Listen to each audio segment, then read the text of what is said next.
Praise లాడండి. బాగున్నారా? ఇదేనా దేవుని అర్థం చూసుకున్నామా? రండి, చిన్న విషయం అండి.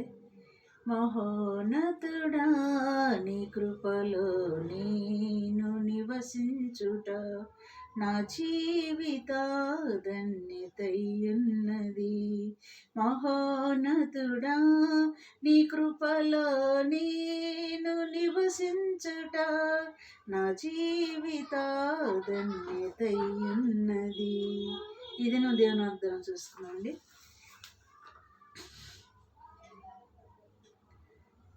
ఆదికాండం 35వ అధ్యాయము 9వ వచనం చూసుకున్నామండి. యాకోబు పద్నారాము నుండి వచ్చుచుండగా దేవుడు అతనికి ప్రత్యక్షమై అతన్ని ఆశీర్వదించును.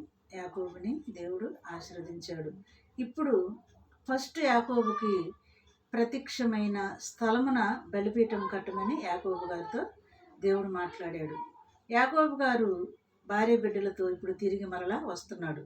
వచ్చే సమయంలో దేవుడు ప్రత్యక్షమయ్యాడు. యాకోబు గారికి ప్రత్యక్షమై తిరిగి నేను ఫస్ట్ ఎక్కడ నేను ప్రత్యక్షమయ్యానో అక్కడ బలిపీఠం కట్టమన్నాడు. తిరిగి బలిపీఠం కడటానికి యాకోబు భక్తుడు అక్కడికి వెళ్తున్నాడండి. మరి అతన్ని ఆశీర్వదించాడని చెప్తున్నాడు. ఎప్పుడు ఏమని చెప్తున్నాడు?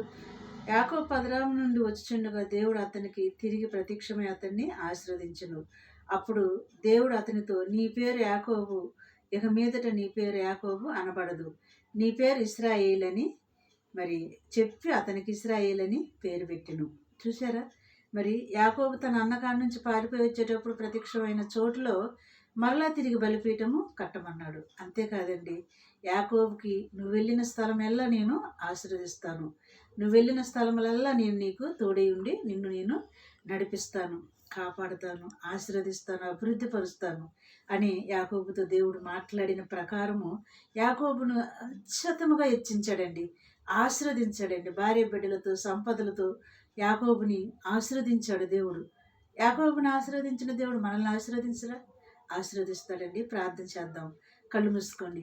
స్తోత్రములు ప్రభువా, ఇట్టి మాటలు మా హృదయంలో నీరుగట్టి ఫలింపు చేసి ప్రతి బిడ్డను కూడా దర్శించమని నజరేయుడైన యేసుక్రీస్తు నామములో అడుగుతున్నాం తండ్రి. ఆమేన్. God bless you.